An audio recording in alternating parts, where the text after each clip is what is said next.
Hey guys, it's Eric with the Miller Park Minute, where we're throwing strikes and getting likes, hitting dingers, and getting listeners. Back again with your favorite podcast, the number one Brewers podcast on the interwebs right now.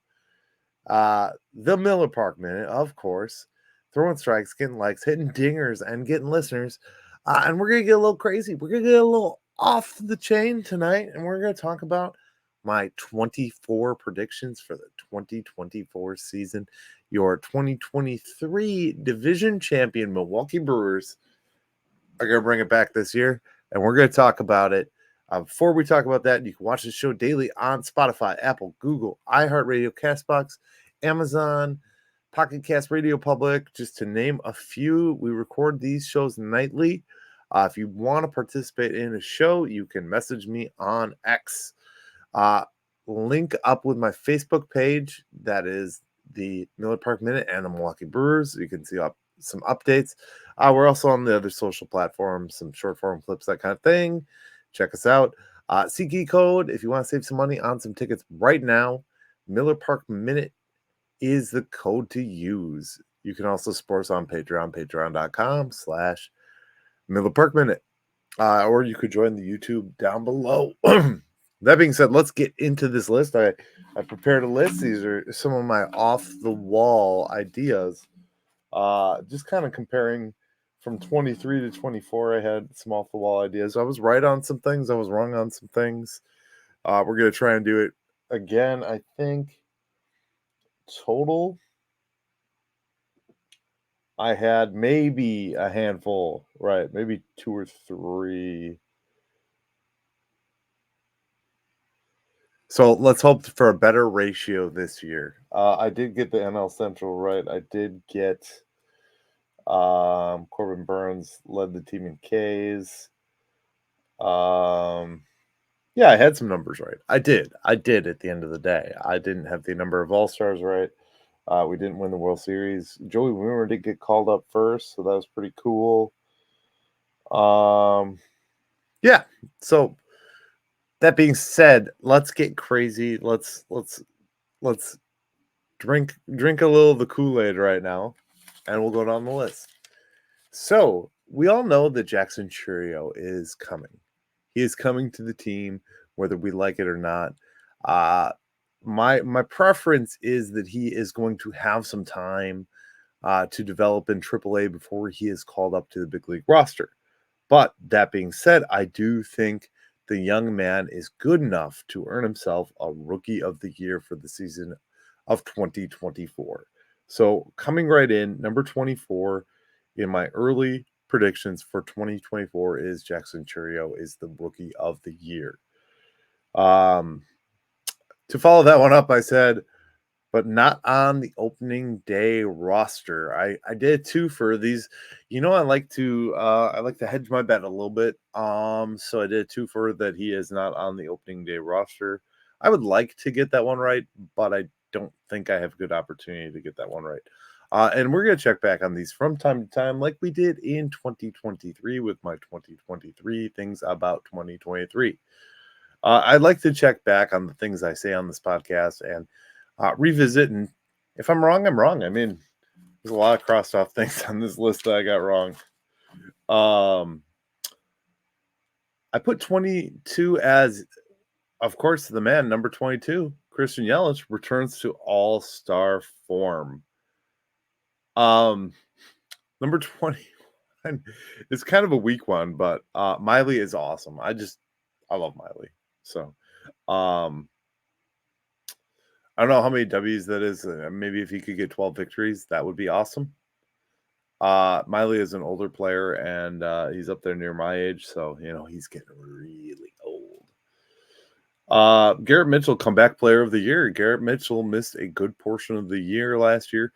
He is really a five-tool player. I think he will be our comebacker of the year. Hobie Milner continues to dominate out of the bullpen with a winning record and a limited ERA. I don't have his ERA. I should have had that handy right away. But I put he has a sub-2 ERA.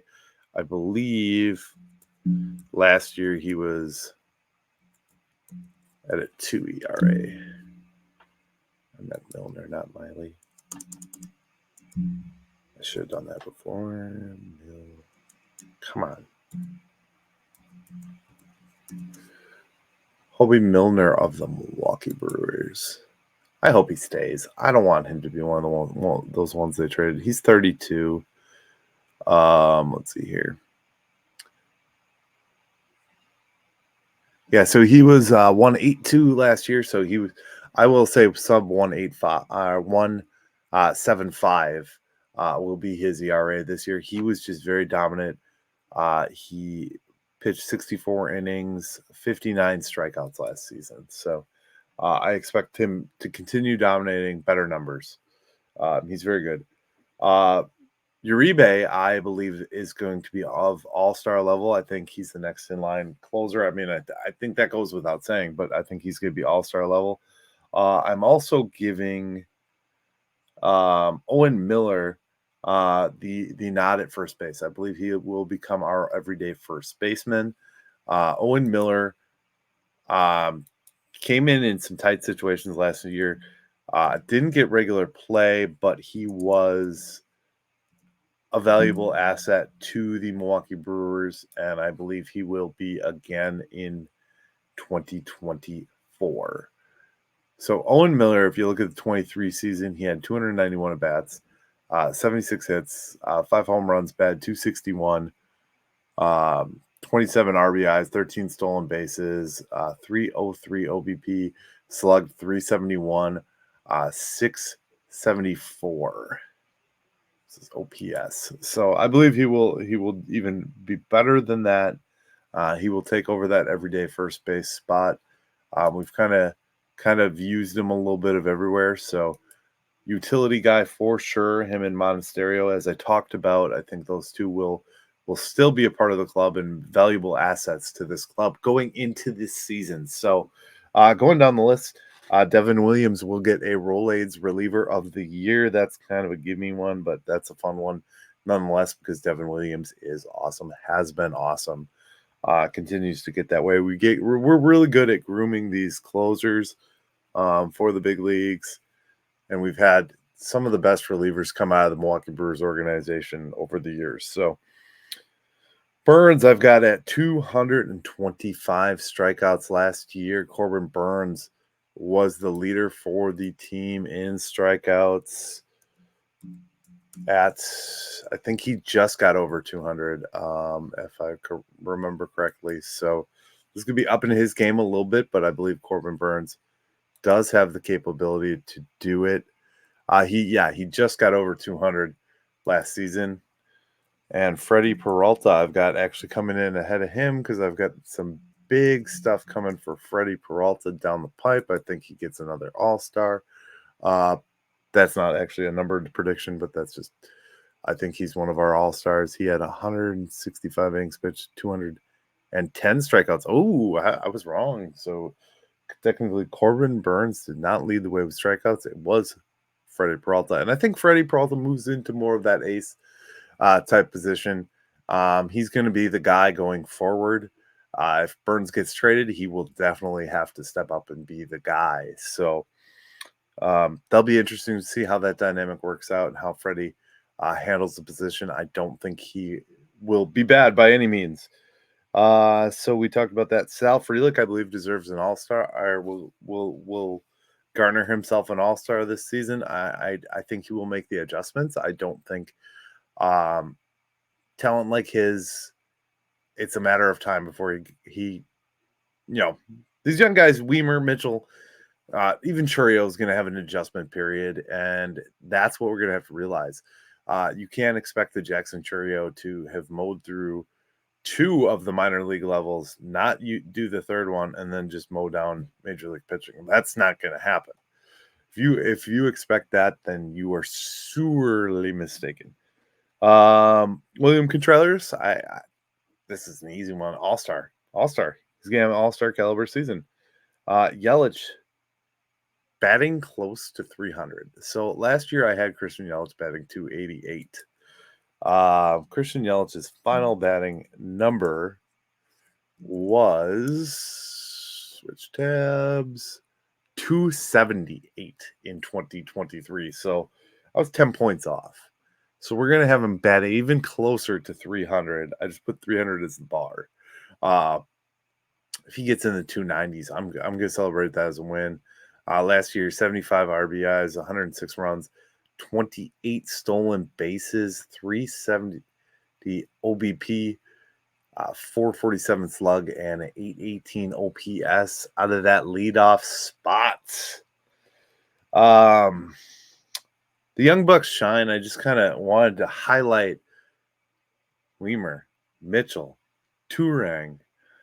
Those guys are all going to be great this year. They've had it now. Most of them are, with the exception of Mitchell, have had a year of major league experience under their belt, and I think that's going to bode well for them and the upcoming season.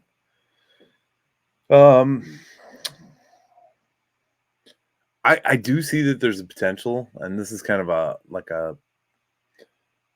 bonus pick kind of in the middle here, that there's a potential for a Brandon Woodruff reunion. If they could get a cheap enough deal with him, he's a free agent right now, so they could technically re-sign him to a free agent deal and get him to rehab. And we wouldn't see him until 2024, but it's a potential, maybe late 2023 or 2025, maybe late 2024. Number 8, I put 8 All-Stars, also the number Ryan Braun. Corbin Burns wins 20 games. Devin Williams saves 50. Now Devin Williams' save numbers were kind of off the charts last year. He was doing very well. He had 36. He's got 54 on his career. I mean, it's totally not out of the realm of possibilities. It just depends how much he gets used, when he gets used. I think he's that caliber of player. If he fine tunes it even more, which, I mean, everybody's going to get better year over year. You expect that, but I think if he fine tunes, we could see those numbers go up. Willy Adames is going to be the home run leader. And you know why I say that? Because Willy Adames is coming back. Because you know what? He's got a lot to gain. The shortstop market is something that is very hot. And what does Willy Adames want to do? He wants to get signed and or traded this year. So last year, he had 24 home runs. I actually predicted him at 37 last year. Willy Adames, for his career, has, these are advanced stats. Sorry, I was in the wrong column. For his career, has 118. This would be considered a record year if he led the squad. 30-30 season, I could see it.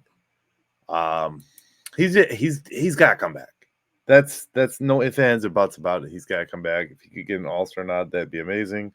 Be one of the 8 All-Stars. I always like to predict that high. I think last year I predicted 6. Freddie Peralta, NL Cy Young. Like I said, he's got to become that ace. And I think with what I've talked about already, and 20 wins and you name it, Freddie Peralta could become that ace. He's been that guy in the making, alongside Brandon Woodruff. He's got a career WAR of 6.2 on 1.9. He was 12-10 last year with 3.86 ERA. 30 games started, 165 innings pitched. If he gets that up near 200, he did spend some time on the injured list last year. So, Corbin Burns, no hitter number 2 in Milwaukee. Before he gets traded or not, it will be in Milwaukee. And if it doesn't happen in Milwaukee, I still get credit because I said Corbin Burns no hitter. I didn't put a date on it. But yeah, I'd love to see it in Milwaukee. Number 2, obviously NL Central crown. At this juncture, at this time, I don't see any reason why we can't win the NL Central with the way this division is shaped up, with the way we are set up. And of course, number one is a World Series title. I think, especially in the dynamic of today's game and how today's game works, wild cards get in. We talked about it with Butcher on Monday. You know, every team that has played the Brewers so far has gone to the World Series. Why can't the Brewers go to the World Series? I mean, we just got to get through that first one and then get through that second one. Get all the way down. 2018, we were almost there. We were one game away. And now they've got something to prove because Council's not there, you know? So the organization, I think Mark Antanasio wants to do it. It doesn't mean they're going to make signings. It doesn't mean they're going to spend money. That's still not there. But that is my 24 early predictions. Kind of wild, kind of crazy. Let me know what you think. Put some predictions down in the comments below. I'd love to read what you guys have to say or get at me, message me. Predictions are always fun because you can be wild and crazy and you can just throw out things. I throw out some bonus ones in there. And I write these lists every year. I mean, I do usually record. I think next up on the list is for predictions. We'll talk about the record, the team record, individual stat leaders, that kind of thing. I kind of threw some of them in there. Throw a like up, guys. Like this video if you like this content. I love doing prediction shows because I like to revisit things throughout the season. It gives me things to look forward to. Personal marks that I may have set for the team that I'd like to see them accomplish that they may or may not accomplish, but it gives me something to watch for because I can watch for Uribe being an all-star. I want to see, Miley win 12 to 13 games, 14 games, I want to see these things. I want to see the strikeouts. I want to see Christian Yelich become an all-star and return to form back close to 300, 290. I'll accept 290, these are all things I want to see. And I want to see this team, whatever iteration we get put on paper, even if one of our favorites gets traded, I want to see them be the best team that they can be. Always. Always. That's always the goal. So that being said, these are my dreams. These are my wishes for the 2024 Milwaukee Brewers Club. 24 of them. There is actually a lot more on my list, but this is what I've got for right now. I mentioned the other day, I don't have any hit list of players or anything like that. I'm not at that juncture. I'm not at that time frame where I'm going to say I want this guy because I really don't think it's as much of a possibility as it has been in the past. So, guys, remember to smash that like button. Subscribe if you haven't already. We are coming at you every day in 2024. We're going to talk Brew Crew baseball. We're going to give wild, crazy predictions. We're going to throw strikes. We're going to get likes. Guys, hitting dingers, getting listeners. You know the drill. If you're on podcast platform, remember to hit that follow button so you get our upload every day at 5:30 a.m. Central Standard Time in your feed. We appreciate you guys for being here. Thank you so much. And as always, go Brew Crew. See you in the next one. Have a good day.